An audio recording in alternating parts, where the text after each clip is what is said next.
Share মার্কেটের 90,000 কোটি টাকা ইউনূস পাচার করে দিয়েছে। আর আপনারা নিজেই দেখেন কারা আমরা সমন্বয়ক, রাতারাতি সব আঙুর ফুলে কলা গাছ, শত কোটি টাকার মালিক হয়ে গেছে তারা। এবং সেই টাকার ভারে এখন একেবারে নাদুস নুদুস ফুলে ফেপে উঠেছে। আর আমার শ্রমিকরা না খেয়ে শুকিয়ে মরে। আর মিথ্যা কথা তো ফুলঝুরি। ইউনূস মানে একটা মিথ্যাবাদী, সমানে মিথ্যাবাদী, মিথ্যা কথা বলে বেড়াচ্ছে। আসলে শ্রমিকদের তো সে দেখতে পারে না, তার নিজের ইন্ডাস্ট্রির শ্রমিক। প্রত্যেকটা কোম্পানির লভ্যাংশের 5% শ্রমিক কল্যাণ ফান্ডে দেওয়ার কথা, ইউনূস কোনোদিন দেয়নি। যখন শ্রমিকরা দাবি করলো, তাদেরকে চাকরি থেকে বের করে দিল। 99 জনকে একসাথে চাকরি থেকে বের করে দিয়েছিল। তারা মামলা করলো। সেই মামলায় এবং ইউনূস কিন্তু লেবার কোর্টে শ্রমিকদের করা মামলায় সাজাপ্রাপ্ত আসামি।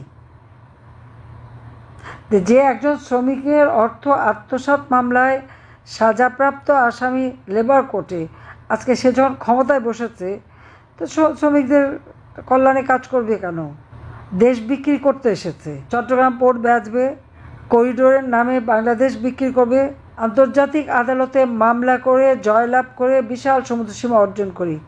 আজকে সেই সমুদ্র এবং আমাদের বাংলাদেশ আজকে লিজ দিচ্ছে, সেখানে অন্য দেশ ঘাঁটি করবে, আমাদের ঘাড়ে চড়ে অন্য দেশ বন্দুক চালাবে। তা আমাদের অবস্থাটা কি হবে? মিয়ানমার থেকে প্রায় 11 লক্ষের মতো রোহিঙ্গা আমাদের দেশে, 10 লক্ষ আমার সময় এসছে। আমি মানবিক কারণে তাদেরকে জায়গা দিছি। ডক্টর ইউনূস বলেছিলেন উনি ক্ষমতা এসে সব রোহিঙ্গাদের দেশে ফেরত পাঠাবে, রোহিঙ্গারা নাকি মিয়ানমারে যে ঈদের উৎসব করবে। আপনি দেখেন এই লোকটা যা বলে কাজ করে তার উল্টা। বললো ফেরত পাঠাবে। আমরা মিয়ানমারের সরকারের সাথে আলোচনা করেছি, প্রায় 2 লক্ষের কাছাকাছি তালিকাও হয়ে গেছে, চিহ্নিত করা হয়েছে তারা ফেরত যাবে। কিন্তু সেটা আমরা কার্যকর করতে সময় পাইনি। ইউনূস আসার পরে কী করলো? বললো সব ফেরত পাঠাবে। আবার আমরা যে বলছিলাম 1,80,000, সেটাই বললো ফেরত যাবে। একজন রোহিঙ্গা কি ফেরত পাঠাতে পেরেছে? পারায় নাই। উল্টো আরও 1.5 লক্ষ রোহিঙ্গা আরও পুনরায় বাংলাদেশে ঢুকেছে তার আমলে। কী জবাব দেবে সে?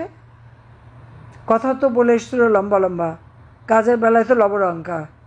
এটা হলো তার চরিত্র। নিজের ভাগ্য করতে আর পয়সা বানাতেই ব্যস্ত। আজকে সারা দেশটাকে শেষ করেছে। একটা ইন্ডাস্ট্রি বন্ধ হওয়া মানে কি? আমার রপ্তানি বন্ধ হয়ে যাচ্ছে, গার্মেন্টসের অর্ডার চলে যাচ্ছে অন্য দেশে, আরও অন্যান্য দেশ তারা অর্ডার পেয়ে যাচ্ছে। কারণ এখানে ইন্ডাস্ট্রি তারা চালাতে পারে না। একটা তো নিরাপত্তা নাই। তার মব জাস্টিসের নামে তার পেটোয়া বাহিনী উচ্চ আদালত থেকে শুরু করে নিম্ন আদালত এবং প্রত্যেকটা প্রতিষ্ঠানে যে তারা হামলা চালায়, চাঁদাবাজি করে এবং সেইভাবেই তারা দেশের মানুষের যত রকমের অধিকার সব কেড়ে নিয়ে যাচ্ছে। আপনি কথা বলবেন অমনি মব জাস্টিস, এটা কোন ধরনের কথা? গার্মেন্টস শ্রমিকরা আন্দোলন করলো, গুলি করে 2 জনকে হত্যা করলো। মাদ্রাসা শিক্ষকরা, প্রাইমারি শিক্ষকরা, ছাত্ররা যারাই আন্দোলন করেছে সেখানেই গুলি, সাউন্ড গ্রেনেড, বোমা এবং লাশ ফেলেছে এবং সব গুম। কোনো নিউজ দিতে পারবে না। নারী ধর্ষণ, শিশু ধর্ষণ, কোনো নিউজ দিতে পারবে না। সাংবাদিকতা এবং সংবাদপত্র এবং মিডিয়ার গলা চিপে ধরে রেখে দিয়েছে। বাইরে যে বাংলাদেশের ভাবমূর্তি নষ্ট করে আসছে। ফ্রান্সের প্রেসিডেন্টের সাথে দেখা করতে চেয়েছে, দেখা করেনি। কাতারে যে বসেছিল কেউ তাকে রিসিভ করতে আসেনি। যেখানে যাচ্ছে বাংলাদেশের ভাবমূর্তি নষ্ট করে আসছে। যেখানে যাচ্ছে শ্রমিক বিদায়। সে একটা কথা বলে, আজকে বিভিন্ন দেশে আমাদের ভিসা বন্ধ হয়ে যাচ্ছে ইউনূসের দুঃশাসনে এবং শ্রমিকদেরকে ফেরত পাঠাচ্ছে।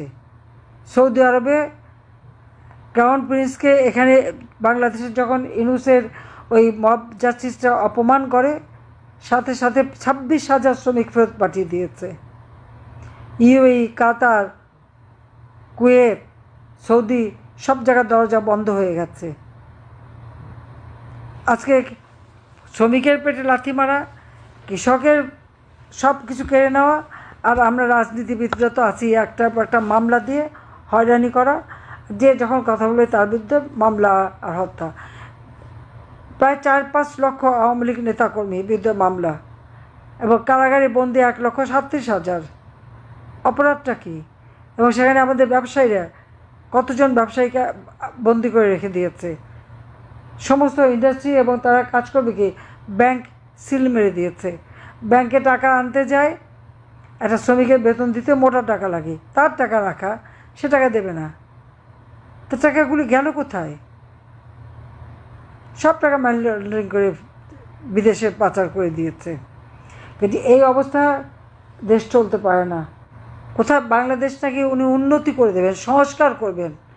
সংস্কার এমনই করেছে যে অর্থনীতি স্থবির হয়ে গেছে, একে একে ইন্ডাস্ট্রি বন্ধ, শ্রমিকরা চাকরি হারা, কৃষক তার ন্যায্য মূল্যে উপকরণ পায় না, উৎপাদিত পণ্যের ন্যায্য মূল্য পায় না, দিনমজুররা যা কামাই করে একবেলা খেতে পারে না, তাদের পরিবার চলে না, তরুণ সমাজ বেকার, কর্মসংস্থানের ব্যবস্থা নেই, একটা টাকাও বিনিয়োগ আনতে পারেনি, দেশে বিদেশে সব বিনিয়োগ বন্ধ। ওই মব জাস্টিসের নামে ওরকম তাণ্ডব করলে কে যাবে বিনিয়োগ করতে? কোনো বিনিয়োগ নাই, সমস্ত দেশটাকে ধ্বংসস্তূপে পরিণত করে দিয়েছে। কাজে এদের হাত থেকে দেশকে মুক্ত করে আমার কৃষক, শ্রমিক, মেহনতি মানুষের মুখের গ্রাস যারা কিনেছে তাদেরকে ক্ষমতা থেকে হটাতে হবে এবং ইউনূসকে সরিয়ে দিয়ে দেশটা যাতে ভালোভাবে চলতে পারে তার ব্যবস্থা করতে হবে। দেশের মানুষের নিরাপত্তা নাই, চুরি ডাকাতি রাহাজানি প্রতিনিয়ত ব্যাপার, কিন্তু কোনো বিচার নাই। 15 জুলাই থেকে যত মানুষ হত্যা হয়েছে, যত অগ্নিসন্ত্রাস হয়েছে, এক একটা অগ্নিসন্ত্রাস করে যে এক একটা স্থাপনা বন্ধ করে দিল, কত কাজের লোক কর্মহীন হয়ে পড়ল, সে হুঁশ নাই। উৎপাদন কত কমলো, সে হুঁশ নাই।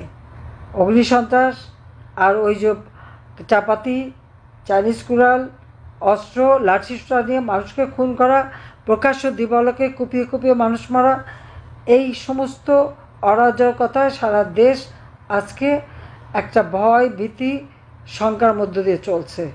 সকলকে আজ এক হয়ে মাঠে নামতে হবে এবং মাঠে নেমে এই আপদটাকে আজকে তাড়াতে হবে, দেশ থেকে, ক্ষমতা থেকে সরাতে হবে। অবৈধভাবে দখল করা ক্ষমতার থেকে বাংলাদেশকে মুক্ত করতে হবে। আমি সেই আহ্বানই জানাচ্ছি, যার যেখানে যা আছে সব নিয়ে এক হয়ে নামেন। ইনশাল্লাহ এর হাত থেকে দেশকে মুক্ত করতে পারলে বাংলাদেশ আবার শান্তিতে চলবে। আর আমি তো আপনাদের পাশে আছি। সামান্য সময়, কয়েক মিনিটের জন্য বেঁচে গিয়েছিলাম, তা আল্লাহ বাঁচিয়ে রেখেছেন যখন, নিশ্চয়ই কোনো কাজ আছে।